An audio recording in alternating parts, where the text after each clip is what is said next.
드는 시간 인투 라이프 소그룹 나눔을 위한 퍼듀교회 팟캐스트 지금 시작합니다. 안녕하세요. 말씀이 삶이 되는 시간 인터라이프입니다. 이번 주 목사님 말씀을 묵상하는데요. 꼭 한편의 법정 드라마 같다는 생각이 들더라고요. 숨막히는 긴장감이 가득한 법정이에요. 우리가 피고인석에 딱 앉아 있는 거예요. 그런데 아주 유능하고 집요한 검사가 우리의 모든 크고 작은 잘못들을 낱낱이 고발하는 그런 상황을 한번 상상해 보면 어떨까요? 아마 그 앞에서는 아무런 변명도 또 항변도 할 수 없는 그런 깊은 무력감에 휩싸이게 되겠죠. 오늘 이 절망적인 그림이 어떻게 놀라운 소망으로 바뀌는지 말씀을 통해 함께 깊이 들어가 보려고 합니다. 네, 그렇습니다. 정말 우리 스스로의 힘이나 노력으로는 도저히 빠져나올 수 없을 것 같은 그런 완벽한 기수 앞에서요. 어떻게 전혀 다른 판결이 선고될 수 있는지 그 놀라운 과정을 함께 따라가 보는 시간이 되었으면 합니다. 좋습니다. 그럼 첫 번째 질문으로 대화를 한번 시작해 볼까요? 우리 삶에서 정말 아주 작은 실수 하나가 예상치 못했던 큰 결과의 차이를 만들었던 혹은 만들 뻔했던 그런 경험들이 아마 다들 있으실 거예요. 가령 여기서 학위과정 하는 분들이라면 실험실에서 아주 미세한 계산착오 하나가 몇 달간의 연구를 수포로 돌릴 뻔했다거나 아니면 사업계획서의 사소한 오타 하나가 중요한 계약에 영향을 미칠 뻔했던 그런 아찔한 경험 같은 거요. 네, 바로 그런 경험들이 우리를 하나님의 정밀성이라는 개념 앞으로 데려가는 것 같아요.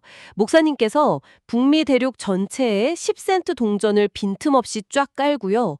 그 높이를 달까지 쌓아 올린다고 한번 상상해 보는 겁니다. 와, 달까지요? 네, 그것만으로도 어마어마한데 그런 엄청난 동전 더미를 10억 개 더 준비했을 때 그 셀 수 없이 많은 동전들 중에 딱 하나의 동전만 뒤집혀 있을 확률. 상상도 안 되네요, 그건. 120제곱분의 1. 그거 사실상 불가능하다. 그냥 0이다. 이런 말이네요. 맞습니다. 우주의 모든 원자수를 다 합쳐도 그것보다 훨씬 적다고 하니까요. 핵심은 바로 그 정도의 정밀함으로 하나님께서 이 우주 만물을 창조하셨다는 겁니다.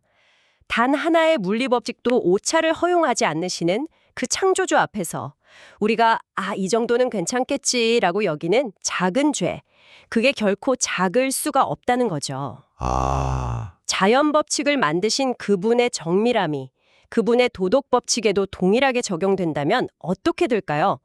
우리의 작은 실수가 영원이라는 시간과 만났을 때 얼마나 엄청난 결과를 낳게 될지 생각해 보게 됩니다. 하나님의 그 완벽한 정밀함이라는 기준 앞에 서니까 저의 선함이나 노력이 참 보잘것없게 느껴지네요. 바로 그 지점에서 두 번째 질문이 이어지는데요. 나의 선함이나 노력이 그토록 정밀한 하나님의 법정에서 무죄를 입증하는 변론이 될 수 없는 이유는 무엇일까요? 솔직히 우리 마음 한편에는 그런 마음이 자리 잡고 있잖아요. 그래도 내가 나쁜 일보다는 착한 일을 더 많이 했으니까 괜찮지 않을까 하는. 네, 그건 우리 스스로를 변호하려는 아주 자연스러운 마음이죠. 하지만 그 천상의 법정이라는 비유를 조금 더 깊이 들여다보면 그게 왜 불가능한지 명확해집니다. 먼저 그 법정에는 검사가 있습니다. 성경은 우리의 대적인 사탄을 참소하는 자, 그러니까 고발하는 자라고 부르거든요. 네네. 그는 매우 유능해요. 없는 죄를 막 만들어내는 게 아니고요. 우리가 실제로 저지른 사실들을 가지고 우리를 고발하죠. 실제로 있었던 일을 가지고요? 네, 목사님 말씀처럼 99%의 사실에 1%의 교묘한 왜곡을 더해서 진실처럼 보이게 만드는 데 그의 방식입니다. 없는 사실을 꾸며내는 게 아니라 진짜 있었던 일을 가지고 공격하니까 더 반박하기가 어렵겠네요. 정확합니다. 그게 바로 우리를 더 무력하게 만드는 지점이죠. 게다가 재판관이신 하나님은 우리의 모든 것을 아실 뿐만 아니라 지극히 공의로우셔서 아주 작은 악도 용납하실 수 없는 분이시죠. 비유하자면 99%의 깨끗한 물에 독극물 1%가 섞이면 그 물 전체를 마실 수 없게 되는 것과 같습니다. 그렇죠. 마실 수 없죠. 그 물을 마시면서 나는 99%의 깨끗한 부분만 마실 거야 라고 할 수는 없지 않습니까? 이렇게 유능한 검사와 완벽하게 정밀한 재판관 앞에서 우리의 어설픈 선행이나 노력은 아무런 법적 효력을 갖지 못합니다. 우리 스스로의 힘으로는 정말 소망이 전혀 없는 것이죠. 와, 정말 절망적인 상황이네요. 스스로를 자책하거나 다른 사람의 비난에 쉽게 무너지는 우리의 연약한 모습이 바로 이런 절망감에서 비롯되는 것 같아요. 뭐랄까, 우리 마음속에서 스스로 재판관과 검사, 피고인의 역할을 동시에 하면서 괴로워하는 거죠. 프란치스 셰퍼가 말한 진정한 죄책감과 우리를 파괴하는 심리적 죄책감의 차이를 생각해 보게 되는데요. 우리는 어디에 묶여 있는 걸까요? 감정과 부족함에 매몰되어서 우리가 놓치고 있었던 그리스도의 승리는 무엇이고, 또 그리스도 안에서 다시 선포해야 하는 진짜 나의 정체성은 무엇일까요? 바로 그 지점에서 이 법정 드라마의 가장 극적인 반전이 일어납니다.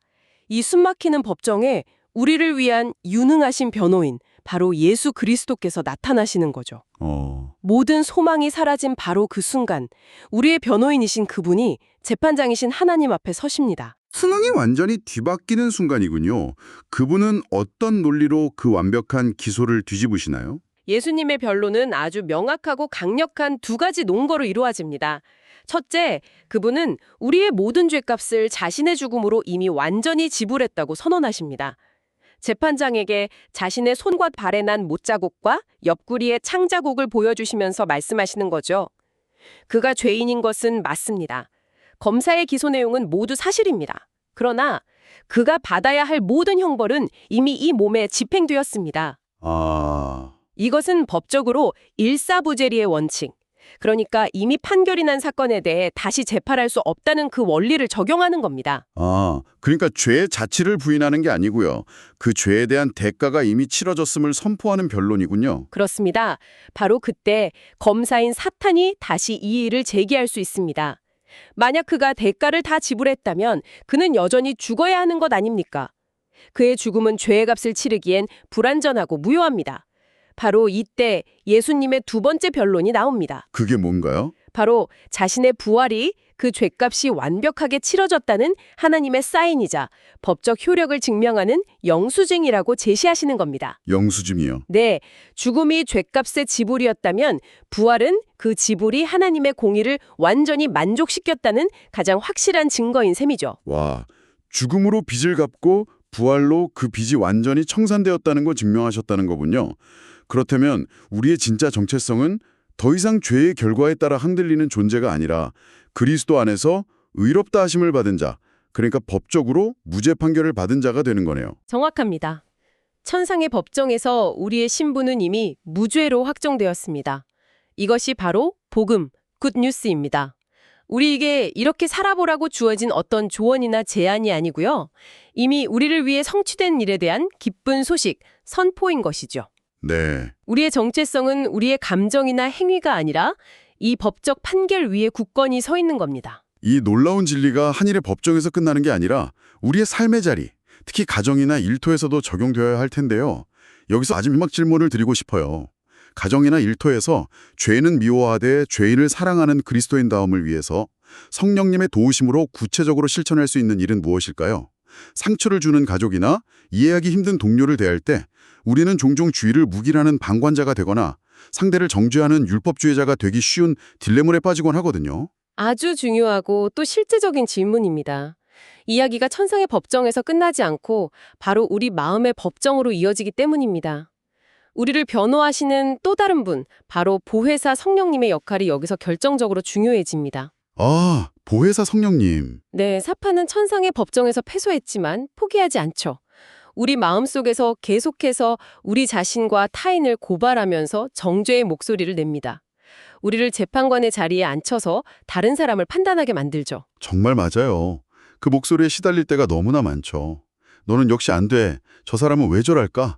하면서 끊임없이 판단하고 정죄하는 내면의 소리 말이에요. 바로 그때 우리 안에 계신 변호인, 성령님께서 이 마음의 법정에 오셔서 하늘에서 이미 선포된 무죄 판결을 계속해서 상기시켜 주십니다. 사탄이 너 자신과 너의 문제에 집중하게 할 때 성령님은 우리의 시선을 그리스도께서 하신 일로 돌리게 하시는 거죠. 시선을 돌리게 하시는군요. 네, 사탄의 전략은 우리 자신을 보게 하는 것이지만 성령님의 사역은 하나님이 하신 일, 예수 그리스도께서 행하신 일을 밝히 드러내시는 겁니다. 그렇다면 그 성령님의 도우심을 받아서 구체적으로 어떻게 실천할 수 있을까요? 죄인은 미워하되 죄인은 사랑하라는 이 어려운 과제를 어떻게 삶으로 살아낼 수 있을까요? 두 가지를 함께 기억하고 실천해야 합니다. 첫째, 죄는 미워해야 합니다. 영화 밀양에서처럼 값싼 용서가 죄를 가볍게 여기는 것이 아님을 분명히 해야 합니다. 죄의 심각성을 인식하고 그 파괴적인 결과에 대해 슬퍼하며 그 책임으로부터 회피하지 않는 것이죠. 예수님은 죄를 선한 것으로 바꿔주신 것이 아니라 죄인을 의인으로 바꿔주셨습니다. 죄는 여전히 하나님의 공의 앞에서 미워해야 할 대상입니다. 죄와 죄인을 분리하는 것이 핵심이군요. 그리고 동시에 죄인을 사랑해야 하는 거고요. 네, 그렇습니다. 둘째로 죄인은 사랑해야 합니다. 이게 훨씬 더 어렵죠. 하지만 우리는 예수님께서 단 한 번도 죄인을 미워하신 적이 없음을 기억해야 합니다. 죄와 사람을 동일시하며 정죄했던 바리새인들의 태도를 버리고 한때 죄인이었던 우리를 사랑하신 그 사랑으로 다른 사람을 품는 겁니다. 이것이 바로 우리 교회의 2026년 표어인 루티드 2026이 지향하는 삶의 모습이 아닐까 생각합니다.